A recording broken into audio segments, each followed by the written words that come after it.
দুই ধরনের মানুষের থেকে সবসময় দূরত্ব বজায় রাখবেন। এক ধরন, যারা মারাত্মক পরিমাণে পরনিন্দা পরচর্চা করে।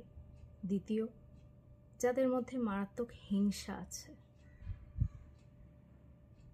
তার কারণটা হলো, যারা পরনিন্দা পরচর্চা করে, খেয়াল করে দেখবেন তারা কখনো কারোর নামে ভালো কিছু বলতে জানে না।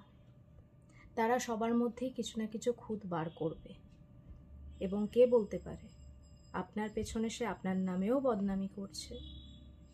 সুতরাং তাদের থেকে দূরত্ব বজায় রাখবেন। আর দ্বিতীয় ধরন, যাদের মধ্যে মারাত্মক হিংসা আছে, সেটা আপনার বন্ধু হতে পারে, সেটা আপনার আত্মীয় হতে পারে, সেটা যে কেউ হতে পারে,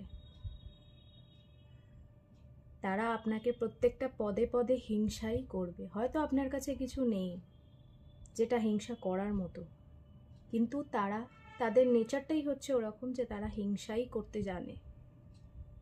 সুতরাং তারা বরাবরই আপনাকে হিংসা করবে। আর হিংসার বশে কখন যে আপনার কোন ক্ষতি করে দেবে আপনারা ধরতে পারবেন না। তাই এই দুই ধরনের মানুষের থেকে যতটা পারবেন দূরত্ব বজায় রাখবেন। আর যাদের মধ্যে এই অ্যাটিটিউডটা আছে তাদেরকে একটা কথা বলি, এই জিনিসগুলো করে কিন্তু শেষ পর্যন্ত কোনো লাভ হয় না।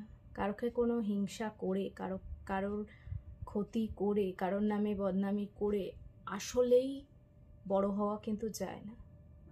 যার যতটা প্রাপ্য সে কিন্তু ততটাই পাবে। কারোর মধ্যে যদি যোগ্যতা থাকে, সে তার যোগ্যতা দিয়ে সেই জিনিসটাকে অর্জন করে নিতে জানে এবং করে নেবেও। তোমাদের এই কথাবার্তা, বদনামি, খারাপ আচরণের জন্য সেটা কিন্তু পাল্টে যাবে না।